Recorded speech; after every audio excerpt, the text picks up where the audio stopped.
Hola, buenos días. Como siempre, primero presentarnos, soy Eduardo Benavente, del equipo de Nutanix dentro de Arrow. Y el día de hoy vamos a ver cómo se utiliza la herramienta Foundation de Nutanix para el deploy de los clusters. Vamos a ver sus principales funcionalidades y la forma correcta de utilizarla para que siempre que vayáis a utilizar esta herramienta, pues sea lo más fácil posible para vosotros y que os dé el menor número de problemas esos servicios de instalación que podáis hacer. Perfecto.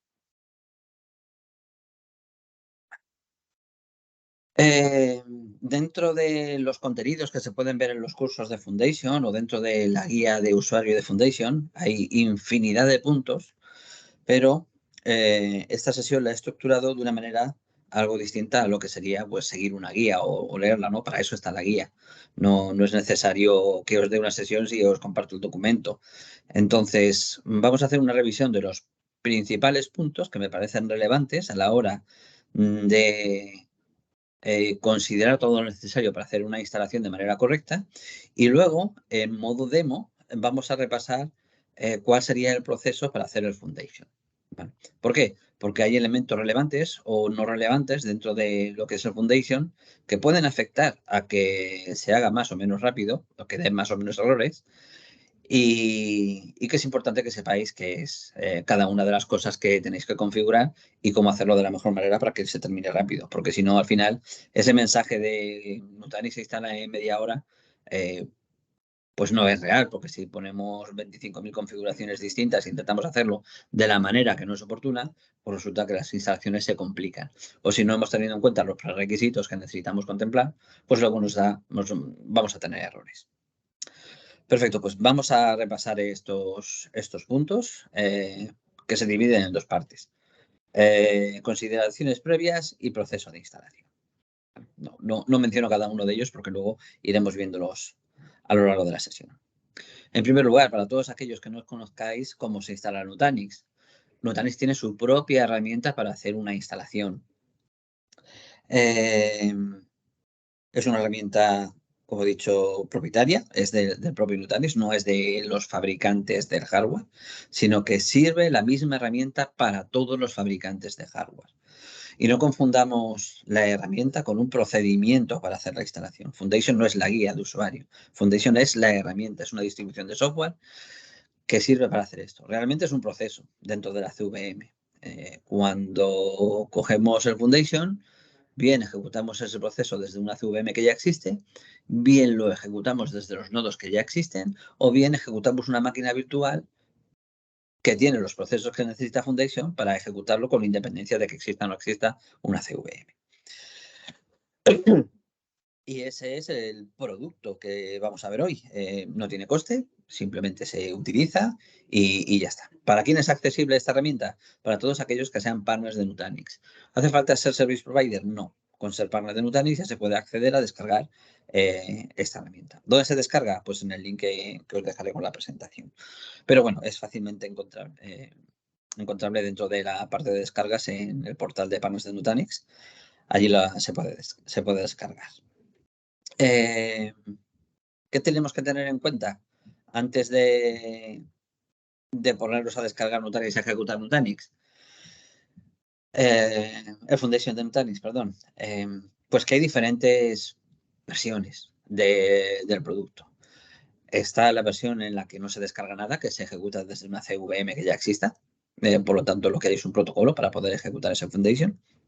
Luego está el applet, que es un portable que puedes ejecutar en Windows o en Mac. Y luego está el Foundation Virtual Machine, que sería la release completa de este producto con todas sus funcionalidades. Por lo tanto, dependiendo del caso de uso, hay una tabla publicada dentro del portal de soporte en el cual se especifica con cuál se puede y no se puede hacer determinadas instalaciones. Tiene muchos campos. Viene a decir que el de la derecha del todo es lo que tiene las funcionalidades completas, que es Foundation Virtual Machine. Ahora bien, hace falta más requisitos para poder ejecutar el Foundation Virtual Machine que para los otros anteriores. Realmente el más complejo puede ser el de la izquierda. Que exista una CVM, pues muchas veces no existe en un clúster previo de Nutanix, no nos vamos a poner a desplegar una CVM para esto.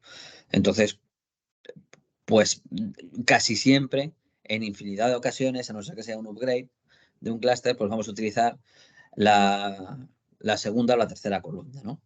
La versión Virtual Machine o la versión Portable Foundation.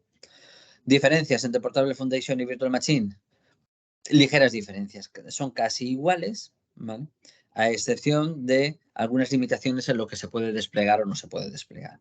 Como veis, en la parte de la derecha todo pone any, mientras que en la parte de la izquierda pues no se pueden hacer configuraciones manuales, solamente es para determinado hardware, etcétera, etcétera. Por lo tanto, dependiendo de qué hardware vayamos a utilizar o no, utilizamos una u otra.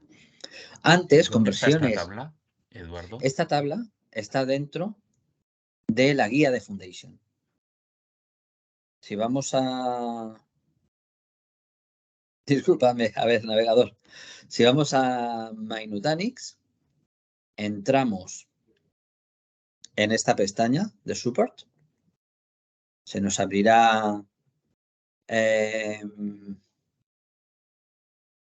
la página de soporte donde podemos abrir casos. Y vamos aquí al menú hamburguesa. Vamos a documentación. Y en documentación buscamos... Perdón. WATS. A ver, ¿dónde está documentación? Aquí. No, tampoco. Aquí. Y dentro de documentación, que es este enlace, documentación, buscamos Software Documentation. Dentro de Software Documentation nos vamos a Foundation. Está casi en la parte de abajo. Pero no hay 3 Foundation distintos. Vamos a Foundation normal y corriente. Y aquí tenemos la guía y las notas de la release. Dentro de la guía, esta tabla está aquí. Aquí está la tabla. Esta es la tabla de la cual he hecho la captura, la he dejado en la presentación. De todas maneras, en la presentación, como lo compartiré con vosotros... aquí no he puesto el enlace. Bueno, luego lo insertaré. Os dejaré el enlace para que podáis llegar directamente a la tabla. Pero os recomendaría, no os compliquéis. ¿Para qué sirve una? ¿Para qué sirve la otra? Utilizad la Virtual Machine. Es más fácil. Si te crashea el applet de Java, es muy raro que no te vaya a funcionar porque la release ya lo lleva puesto para que funcione. Tienes puntos de restauración con máquinas virtuales para volver a una configuración anterior. 100% más fiable, más seguro, más estable el utilizar Virtual Machine que utilizar el portable para hacer cualquier tipo de instalación. Y te despreocupas de que vaya a ser o no compatible con una u otra modalidad, porque va a ser compatible con todas. Por lo tanto, recomendación, no cuesta tanto. VirtualBox es gratuito. Workstation Player es gratuito. Simplemente se ejecuta esta máquina virtual y lo tenemos todo preparado para instalar. Solo tenemos que configurar las interfaces de red. Ya está, nada más. Por lo tanto, sí o sí es mucho más eficiente de utilizar esto. ¿Qué más tenemos que tener en cuenta como consideraciones?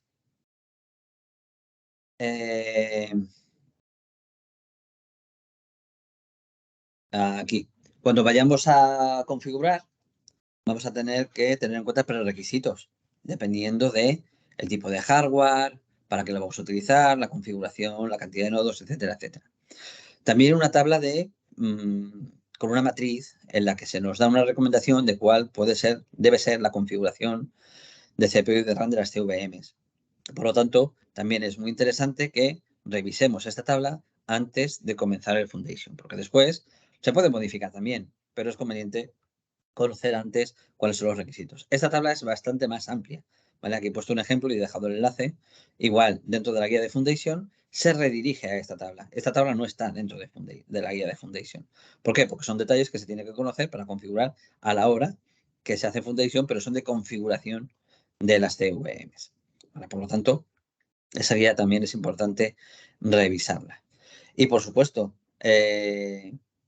los nodos se van a conectar a una infraestructura que existe, que no existe, pero que que es necesaria para que se conecten unos nodos a otros, es decir, para que se puedan hablar entre ellos. Y para eso hace falta que algunos puertos se tengan en consideración, que no estén bloqueados y que se puedan utilizar, ¿vale? Por algunos protocolos. Y es muy importante haber tenido en cuenta estos puertos. Esta tabla sí está completa. La que yo os pongo aquí está 100% completa, ¿vale? Por lo tanto, sí o sí, estos puertos hay que tenerlos en cuenta en la instalación. ¿Vale? Y esto último lo dejamos para después. Dejamos aquí la tabla. Y principalmente estas son las consideraciones que hay que tener. Muchas veces surge la duda, oye, pero ¿qué tipo de Virtual de Foundation tenemos que utilizar para unos nodos que vienen bare metal? Bueno, pues la diferencia en una instalación de bare metal y nodos preconfigurados es cargar la imagen en el bare metal de Acropolis. No hay mayor diferencia. Esa es la diferencia que hay entre un procedimiento y otro. No utilicemos el portable por elegir uno u otro. Es válido para los dos. Cojamos el Foundation Virtual Machine y eliminamos problemas. ¿Vale? ¿Por qué? Porque luego resulta que no descubre los nodos el portable y al final vamos a tener que ir al Foundation Virtual Machine. Por lo tanto, vamos a ir directamente a esa opción. Os va a quitar problemas. Y bueno, lo dejamos aquí porque esto es un vídeo de cómo se finaliza el proceso. ¿Por qué? Porque hoy no tengo preparado la demo sobre un hardware real, sino que lo vamos a hacer desde el Foundation con la máquina real. Y luego veremos cómo termina el proceso desde el vídeo, para que si no va a tardar mucho. Aproximadamente tarda una media hora en el plataformador de los nodos, dejando ya el cluster en marcha. Por lo tanto, para que nos dé tiempo a ver cómo serían todas las configuraciones y previo, pues lo vamos a hacer de esa manera. ¿Qué más tenemos que tener en cuenta antes de empezar el Foundation? Pues descargar todos los archivos que necesitemos, pero en un orden concreto, ¿vale? Vamos a utilizar en la demostración Foundation Virtual Machine. Por lo tanto, es interesante descargar en local los archivos para cargar los hipervisores, la versión de AOS, las whitelists. No es necesario. ¿Por qué? Porque vamos a utilizar una máquina virtual y donde deberían estar es en esa máquina virtual. Por lo tanto, una vez tenidas en cuenta esas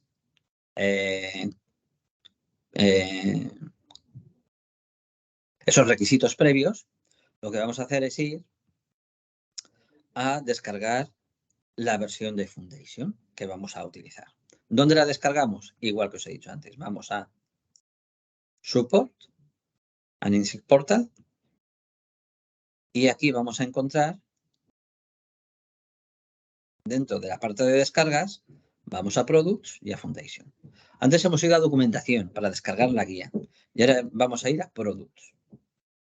Y en Products bajamos hasta Foundation, y aquí tenemos Foundation. ¿Qué podemos descargar desde aquí? Distintos tipos de versiones.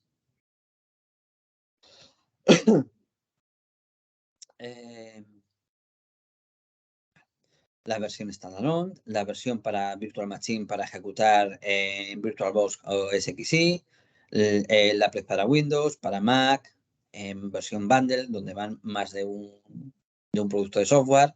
Nosotros vamos a utilizar esta. Y esta es la más completa, ¿vale?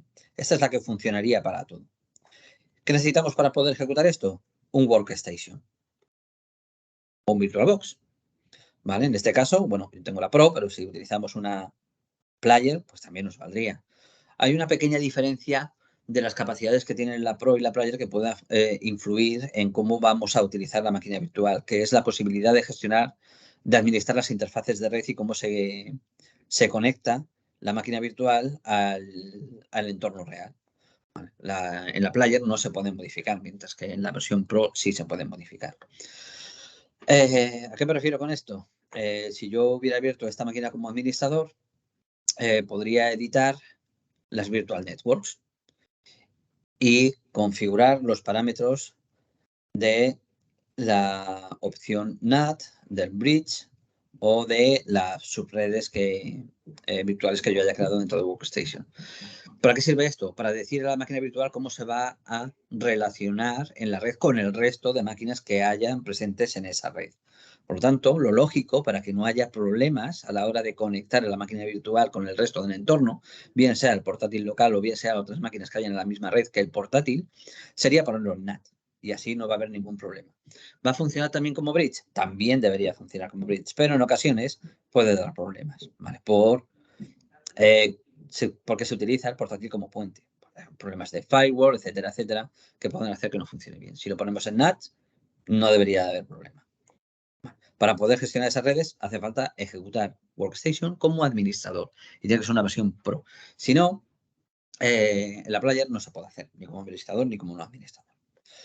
Vale. Yo aquí tengo la versión Foundation 5.3, que es la que vamos a utilizar, pero voy a hacer un ejemplo de cómo se cargaría la máquina virtual.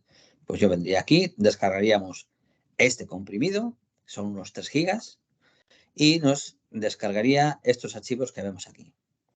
Vienen en un comprimido, hay que extraerlos y vendrían estos dos archivos. La máquina, el VMDK, que son unos 3 gigas, y el archivo de configuración, que es el que simplemente ejecutamos. Y aquí nos va a decir que le pongamos un nombre. Vale, esta es la 5.5. ¿Vale? Y importamos este disco. No hace falta elegir el disco. Con el archivo de configuración, el nombre del disco, pues ya lo va a hacer directamente. Pues esto está tardando más de lo que yo pensaba.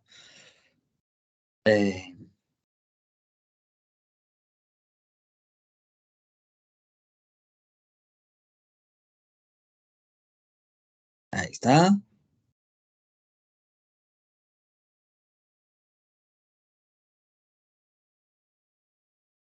Bueno, pues no vamos a esperar a que lo instale, ¿o sí? Vamos a ver.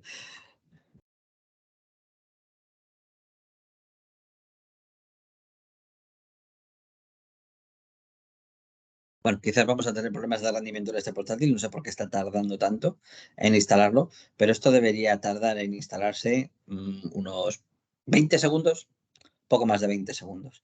La velocidad a la que lo está instalando es seguramente problema de mi equipo. Y así cargaríamos el sistema operativo. Una vez que esté cargado, nos aparecería algo similar a esto.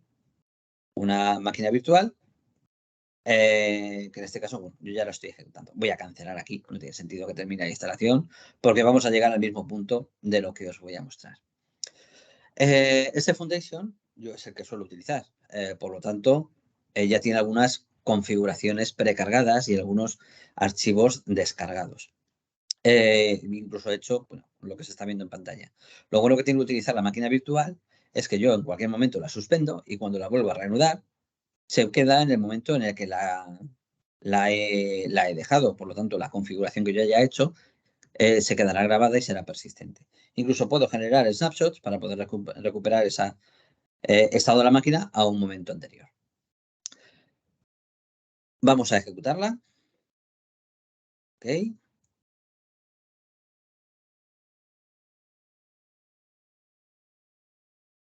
Y ahora, una vez descargado el archivo Foundation, una vez hayamos accedido al sistema, nos encontramos aquí. Solo un detalle. Bueno, yo ya lo tengo aquí, la sesión iniciada. También es otra de las ventajas. Una vez que he iniciado sesión una vez, no hace falta que vuelva a iniciar sesión. La contraseña para acceder al CentOS de Foundation ya ha desaparecido, le han quitado las últimas releases. Pues si utilizáis una release antigua, hace falta poner admin y nutanix /for you, nutanix/for you. Y con eso accedemos al Foundation, es decir, dentro del sistema operativo de Foundation. Ese sistema operativo es un CentOS. Por lo tanto, las órdenes que vayamos a dar, si por ejemplo tenemos que configurar una interfaz de red, serán de CentOS. Y los archivos que hay que modificar serán de CentOS. Aunque la interfaz gráfica que presentan las últimas versiones ya es muy fácil de configurar. Simplemente te vienes aquí y configuras las interfaces de red para que se puedan conectar. ¿Qué es lógico ponerle una IP estática? ¿Se puede poner por DHCP? Sin ningún problema se puede poner por DHCP. Y ahora, una vez que ya hemos llegado hasta este punto, es cuando descargamos los archivos de configuración. ¿Vale? ¿Cuáles son los archivos que necesitamos para instalar Nutanix? Primero, la herramienta, que es el Foundation. ¿Qué tiene de especial este Foundation? Que ya lleva el applet y lo lleva funcional para este sistema. Por lo tanto, no nos tenemos que preocupar de la integración de un applet con el Windows o con el Mac que nos toque. Mucho mejor, ¿no? Ya quitamos problemas de encima. Bueno, voy a cerrar esta ventana, para nada la quiero. Porque ahí estuve haciendo pins para verificar que hay conectividad. Como veis aquí, settings, lo estoy utilizando en modo NAT. ¿Vale? ¿Para qué? Para que se puedan ver las mismas redes a las mismas IPs y redes a las que está conectado mi portátil. Es como si fueran dos portátiles. Entonces, cerramos aquí y como veis aquí, pues está la red encendida y está disponible. ¿Cómo descargaríamos los archivos? Pues directamente vamos a Internet y vamos a las URLs que os he mostrado anteriormente.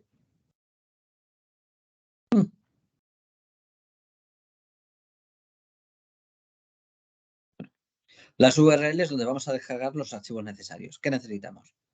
La versión de Acropolis que vayamos a instalar, la versión del hipervisor que vayamos a instalar. Si es necesario, queremos actualizar una whitelist de compatibilidad entre hipervisor, Acropolis y el hardware, también la podemos descargar. Esos tres archivos. ¿Dónde se descargan esos tres archivos? Dentro de descargas. En primer lugar, sí o sí, AUS. Descargamos una versión de AUS que sea LTS o STS, dependiendo del término de soporte que queramos. Las versiones más modernas suelen ser STS, un poquito menos nuevas, LTS. Pero notaréis que está trabajando para que ya solamente haya versiones LTS. Como veis, esta última versión ya está, la LTS. No, bueno, a ver, la LTS, como veis, no es la última, sino que la LTS es esta, la 6.5. Sin embargo, la STS era 6.7. Más funcionalidades y parches en esta, pero más cosas que revisar en la STS. La otra sería la estable, digamos. ¿Vale? Por lo tanto, recomendación, utilizar siempre la última versión que haya estable. Descargaríamos esta versión de aquí. Y luego necesitaríamos el hipervisor. ¿Vale? Al descargar el hipervisor, tenemos que tener en cuenta que el hipervisor sea compatible con la versión de AOS que vamos a descargar. No es demasiado preocupante porque Foundation nos va a decir qué versión de AOS es compatible o no es compatible. Para saberlo, pues simplemente vamos a la página de Compatibility Matrix, también dentro de la parte de documentación. Compatibility and Interoperability Matrix. La tengo abierta por aquí y aquí la tengo abierta. Entonces decimos, bueno, es que voy a instalar un entorno con SXI, no sé qué versión del hipervisor es compatible con la versión de Acropolis 6.5. Pues es un problema, ¿no? Notaris no nos va a dejar con Foundation instalar versiones que no sean compatibles. Nos va a decir, esta versión de hipervisor no es compatible. La que tienes que coger es esta. Podemos hacerlo así o podemos ir directamente, para no tener que hacer ese paso de verificación, venir aquí y buscarla. Voy a poner SXI. ¿Sobre qué hardware? Sobre este hardware. Oye, ¿qué versión de Acropolis? Como no lo sé, pues pongo todas. Acropolis versión, cualquiera. ¿Qué hipervisor voy a utilizar? SXI. ¿Qué versión de hipervisor? No lo sé, cualquiera. Entonces, nos va a dar un listado de versiones que sean compatibles. Bueno, en este caso solamente hay una, pero si hubiera 4 versiones del hipervisor, pues nos saldrían las 4 versiones que son compatibles. ¿Vale? ¿Por qué solamente me ha dado una? Bueno, pues que he puesto este hardware, que es de los más nuevos. Vamos a cambiar el hardware. Vamos a coger un G8. Venga, este. ¿Ves? Pues aquí aparecen que hay muchas más versiones compatibles. Entonces, la última versión pues sería esta. Pues entonces podemos descargar esta versión de Acropolis y esta versión de SXI y serían compatibles. Ok, visto. Volvemos al Foundation. ¿Dónde me descargaría los archivos? Dentro del Foundation, dentro del CentOS, me abriría mi MyNutanix, accedería con mi cuenta de usuario a MyNutanix y iríamos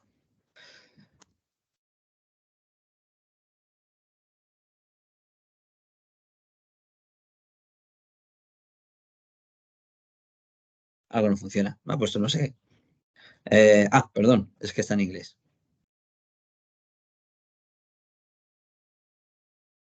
Ahora sí.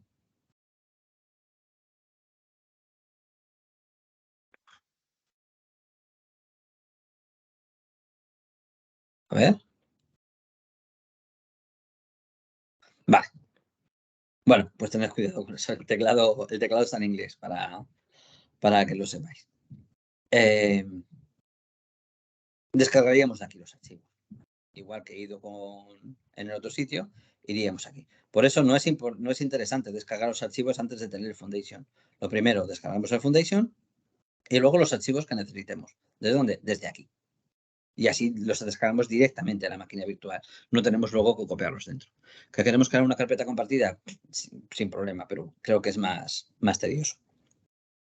Eso sí, la máquina virtual de Foundation no tiene mucha capacidad, por lo tanto, no metáis demasiados archivos. Si tenéis 15 hipervisores distintos dentro de Foundation, pues no funcionará bien la máquina. Pues aquí es donde podemos ir a esa parte. Interesante, antes de empezar la configuración. ¿Vale? Ya hemos descargado los archivos, digamos. Creo que los descargué. Disculpadme, aquí. Yo ya he hecho la labor para que no tarde en descargarlos ahora. He descargado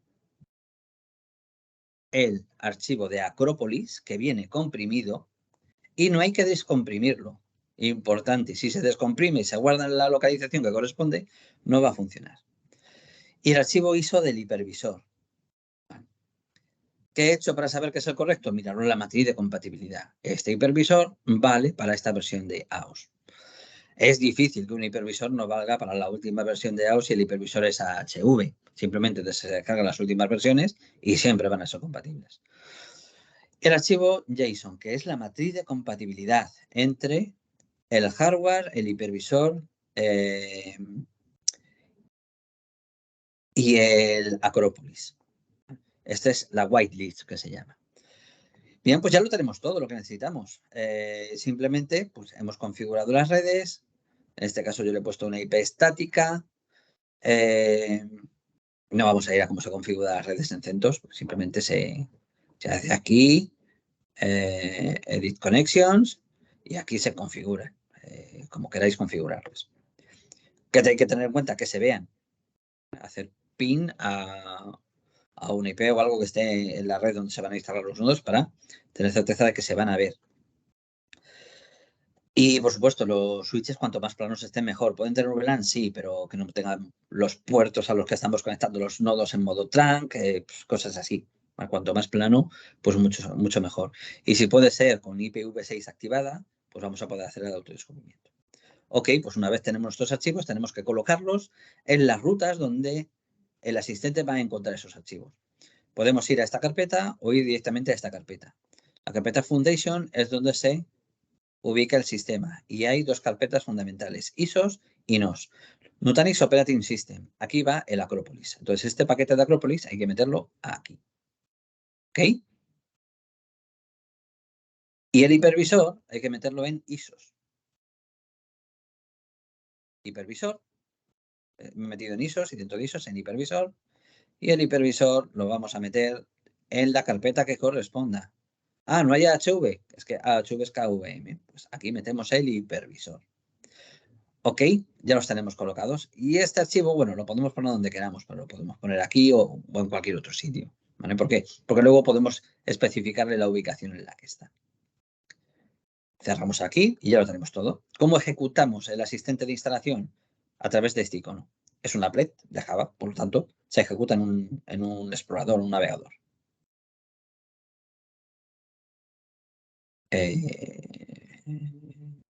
Perdón, es que ya lo tengo ejecutado aquí.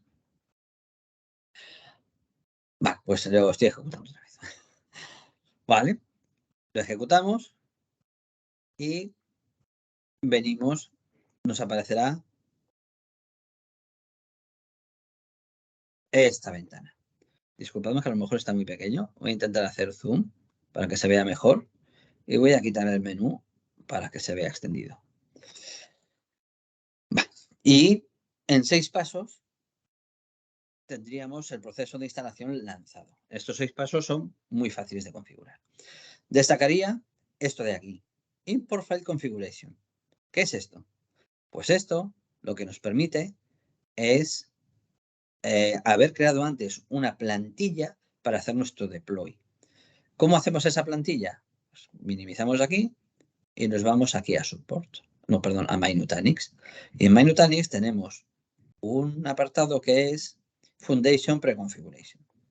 Esto nos sirve para poder crear preconfiguraciones. Es decir, si quiero poner las IPs para las instalaciones que yo hago, ¿ok?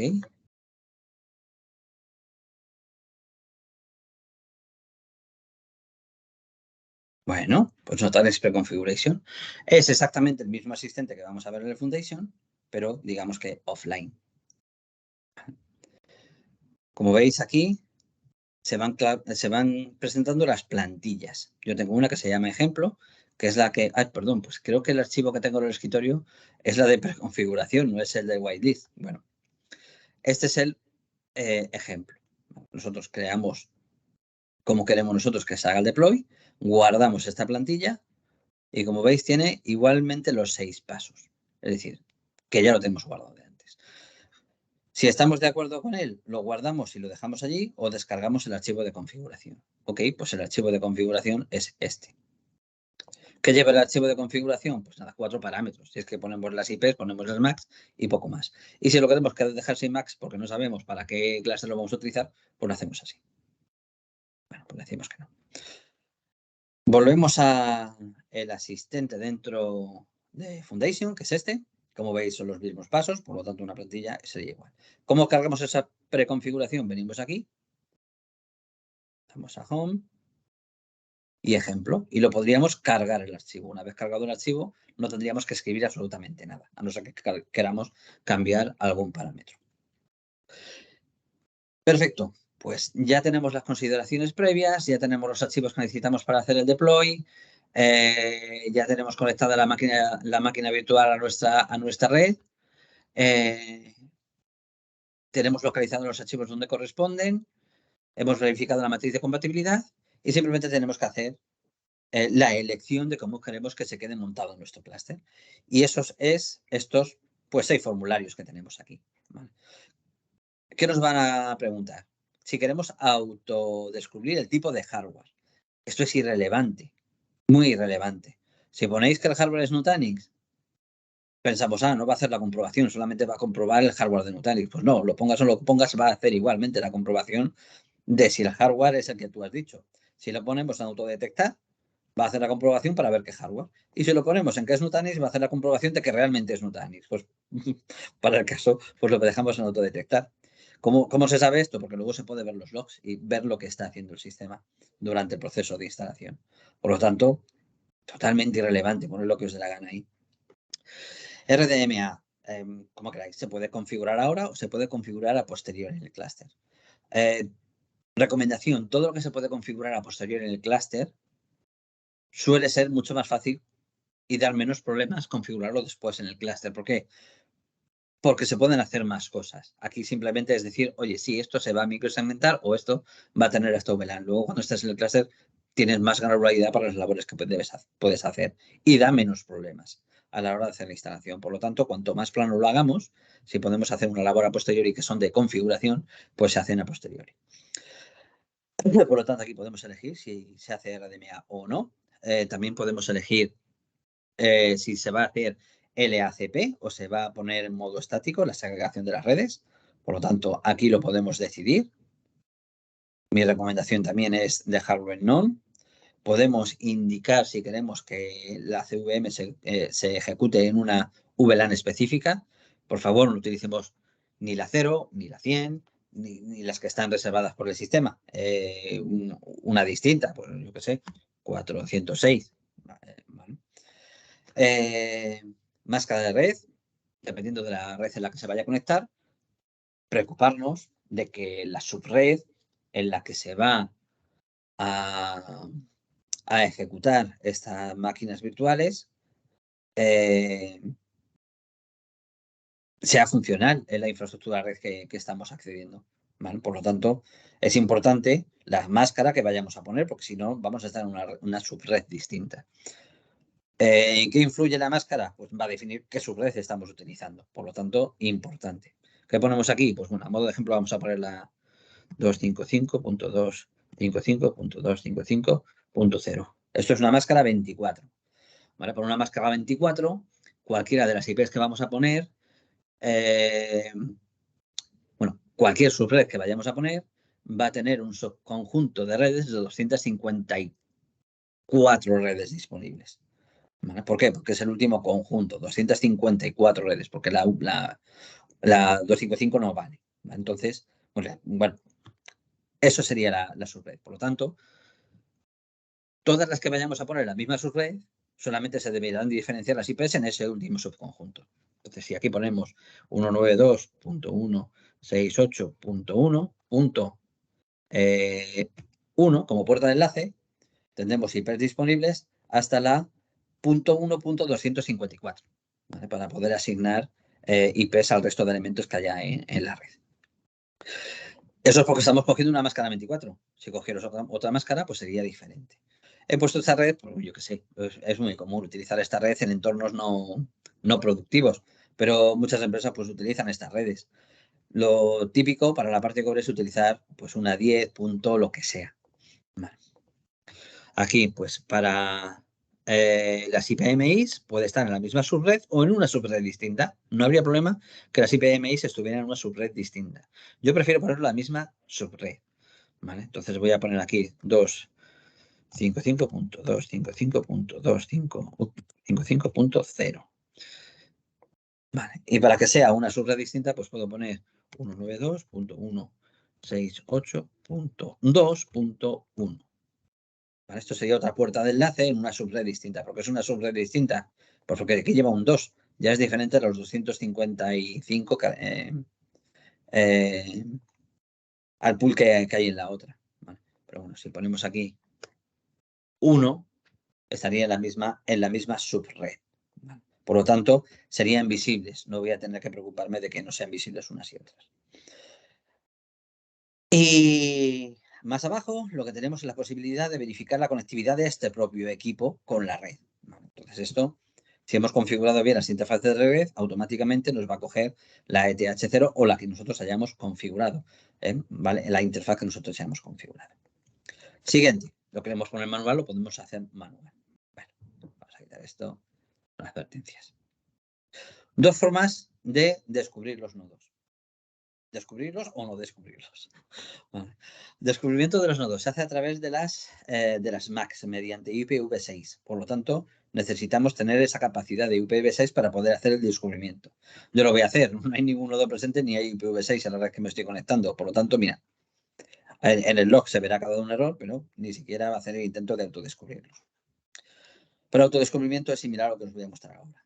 ¿Queremos hacerlo manualmente porque no podemos llegar a las MACs? Pues tenemos dos maneras de hacerlo. Bien, porque ya habíamos puesto IPs a las IPMIs. ¿Cómo hacer esto? Pues metiéndose la interfaz de gestión, yendo a las interfaces y poniéndoles IPs estáticas o dinámicas, pero sabiendo cuáles son las IPs de las IPMIs.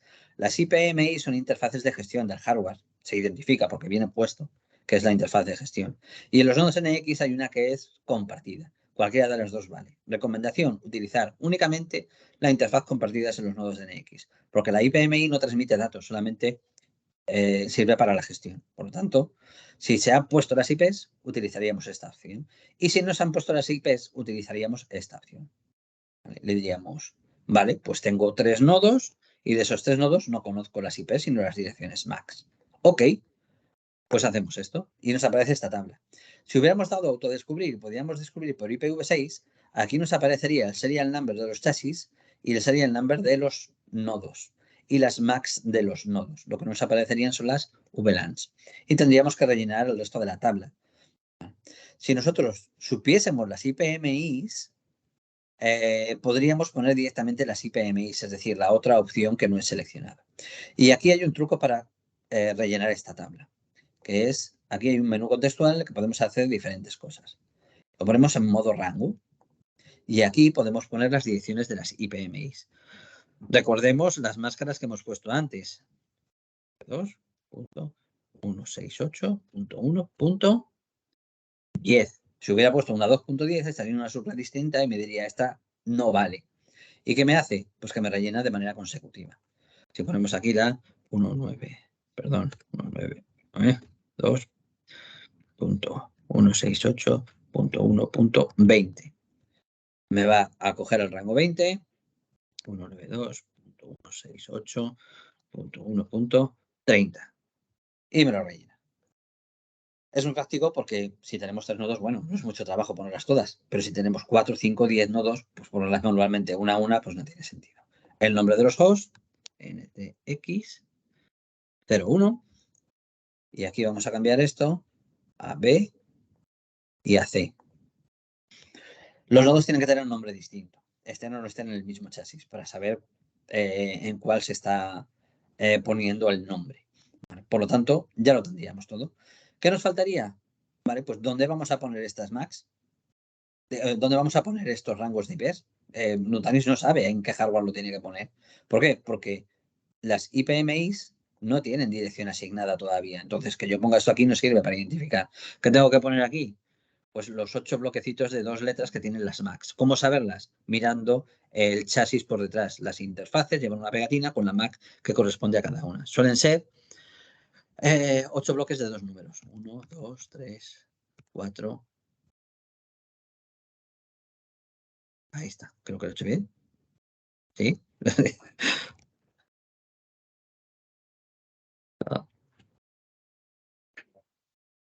Este. Perdón, creo que me he pasado 2. No lo sé, ya no sé cuál me he pasado. Vale, pues parece ser que me los he inventado, ¿vale? Suelen ser combinaciones con un guión. Se escriben sin el guión. Si los escribís con el guión, no va a funcionar. Entonces, va a requerir que se escriban con el guión.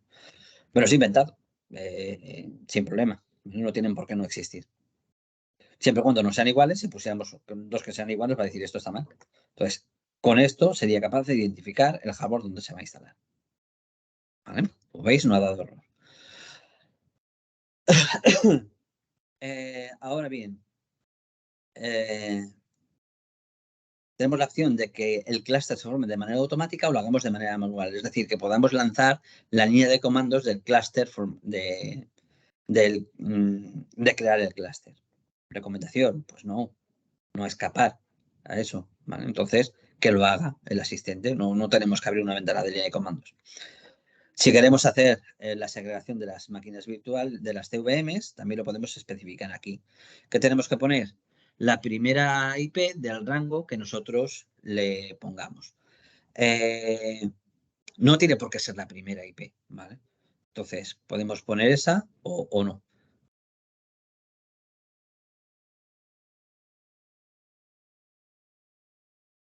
Aquí ponemos 255.255.255.0. Vale, he puesto la misma máscara, pero ahora pongo una subred distinta. 192.6.8.2.1. ¿Vale? Esta sería la primera IP de otra subred distinta. Que seguramente me va a decir que no es la primera, pero bueno, la 0 no es la IP. Y ponemos la VLAN, pues vamos a poner 407. Cluster name, NX, test. ¿Vale? El nombre del clúster y después nos va a pedir la zona. Aquí podemos buscar Madrid. Disculpad que va un poquito lento. Debemos configurar la alta disponibilidad que vamos a querer aquí, en la replicación de datos que queremos. Pues podemos poner RF2, RF3, pero RF3 solamente nos lo va a aceptar con 5 nodos. Y luego la IP virtual del clúster. Vale, pues esta IP debe estar en el mismo rango que las CVMs. No puede estar en otro rango diferente de las CVMs. ¿Vale? Si hemos elegido poner las IPMIs en otra subred, no nos vale que la IP de acceso al clúster esté en la subred de las IPMIs. Tiene que estar en la subred de las IPs de las CVMs.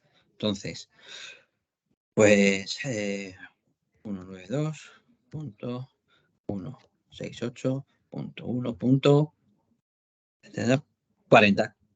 Hemos utilizado la 10, 20, 30, bueno, pues esta 40 mismamente. Vale. Y esta la vamos a poder utilizar para conectarnos al clúster o cualquiera de las CVMs. ¿Tenemos servidor NTP? Conveniente que lo tengamos presente en la red.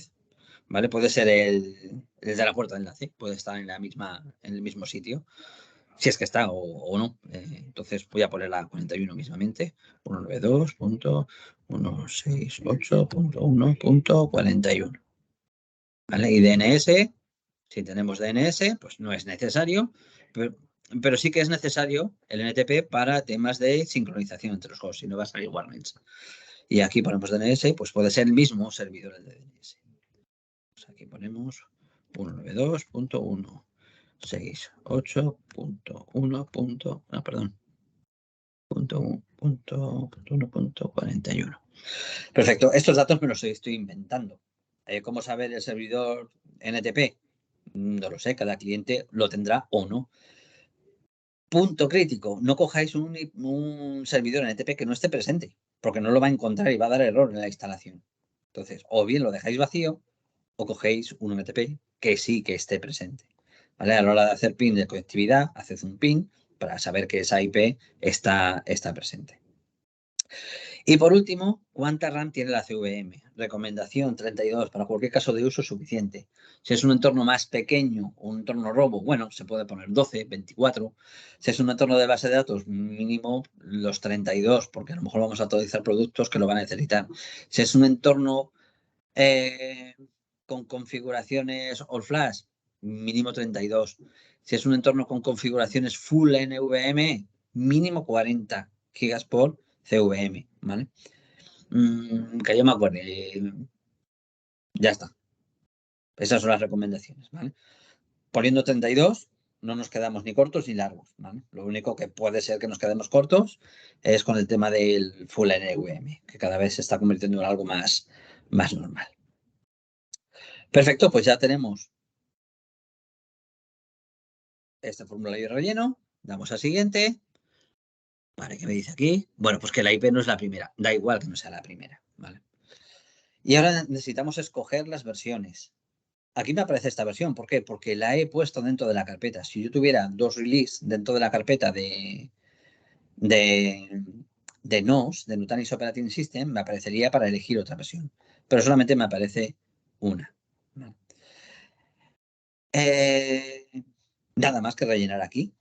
¿Vale? Aquí podemos verificar las versiones que existen dentro de los hosts que hemos autodescubierto, pero que si todavía no los hemos descubierto, pues tendríamos que preguntarles. Next. Aquí vamos a elegir el hipervisor. No nos sale nada porque tenemos que decir cuál es, porque no está abierta todavía la carpeta. Entonces, si ponemos SXI, no hay nada, porque no hay nada dentro de la carpeta. Si ponemos HV, hay un hipervisor dentro. ¿Vale? O bien podemos coger el que va con la release de Acropolis. Entonces, vamos a coger el que yo he descargado. Next.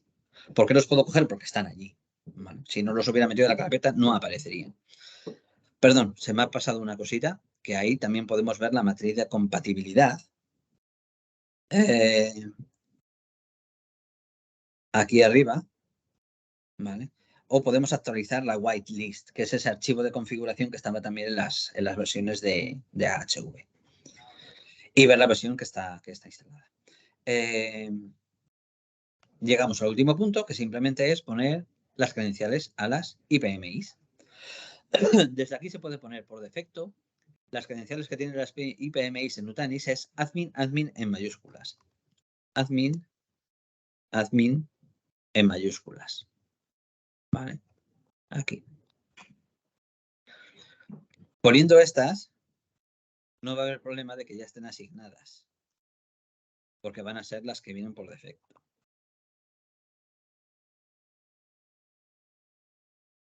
Igual aquí, para rellenarlo todo, podríamos haber utilizado esto de aquí. Ponemos admin y se rellena toda la tabla.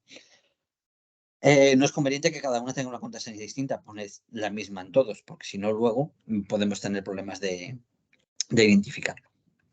Y ya lo tendríamos todo. ¿Vale? Como esto no es una preconfiguración, no tengo un archivo de guardar.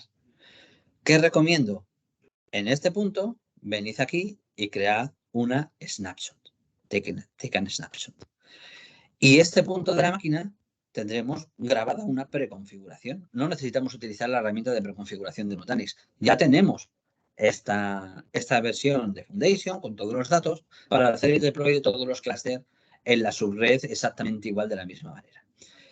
Lo abrimos, queremos variar las IPs, pues nos vamos a la parte de IPs y lo variamos simplemente. Vamos a la pestaña que corresponda y hacemos lo que corresponde. Y poco más. esto ya es todo lo que hay que hacer con Foundation. Aquí se acabaría la guía. Se me ha quedado un poquito corto el tiempo y lo último que teníamos que hacer es, de momento que recupero la presentación y os pongo cómo sería el proceso, pues una vez que ya tenemos puestas las IPMX, diríamos a proceder y aproximadamente tarda unos 20 minutos. ¿Vale? No depende del número de hosts, un poquito, ¿vale? Pero si tienes 5, tarda lo mismo que si tienes 15, ¿vale? La cuestión es que a partir de 3 más o menos tarda unos 20 minutos, 30 minutos. El proceso aquí está acelerado, se va a ver que se va rellenando la barra de progreso y en cualquier momento se pueden ir revisando los logs. ¿Por qué? Porque te va indicando en qué punto del proceso está, pero algunas veces falla.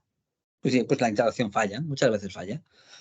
¿Qué es lo bueno que tiene Nutanix? Que a pesar de que el proceso de instalación de uno de los hosts pueda fallar, luego se puede reiniciar únicamente el del que ha fallado, ¿vale? Imaginemos que aquí hubiera dado error uno de los hosts, pues cuando termina la instalación nos va a decir, oye, ¿quieres volver a reintentar la instalación del host que no ha funcionado correctamente? Pues lo haríamos. Cuando termina la instalación, si no sabemos la IP que hemos puesto, que era la 40, pues vamos directamente a la IP 40, o podemos ir abajo donde pone Click Here, y en Click Here nos dirigiría directamente a la IP general del clúster. Accederemos a la IP general del clúster y utilizamos como contraseña de acceso inicial admin y como contraseña Nutanix/for_you, for con 4. Y la primera N de Nutanix en minúscula, todo en minúscula. Nutanix/4u, todo en minúsculas.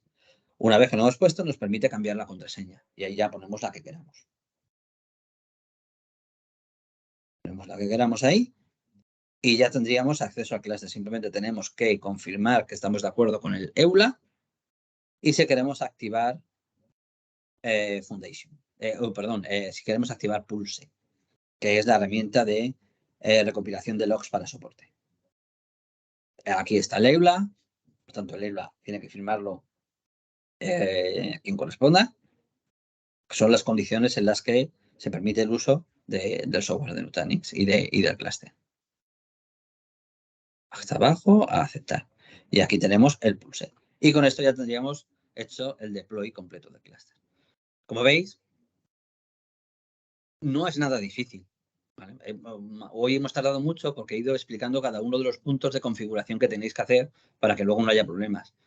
La mayor parte de los problemas es porque no se ha verificado correctamente toda la topología de red, que no se han utilizado los NTPs correctos, los DNS correctos. Si no lo sabemos, no los pongamos, se pueden poner después.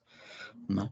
Que los puertos están en modo trunk, que no están en la misma subred, que no se ha hecho la reserva del DHCP, está alguna IP ocupada, que no se han escrito las MACs correctamente, que no está habilitado IPv6. Esos son los problemas que suelen surgir. Aparte de eso, el proceso es tremendamente fácil, como habéis visto.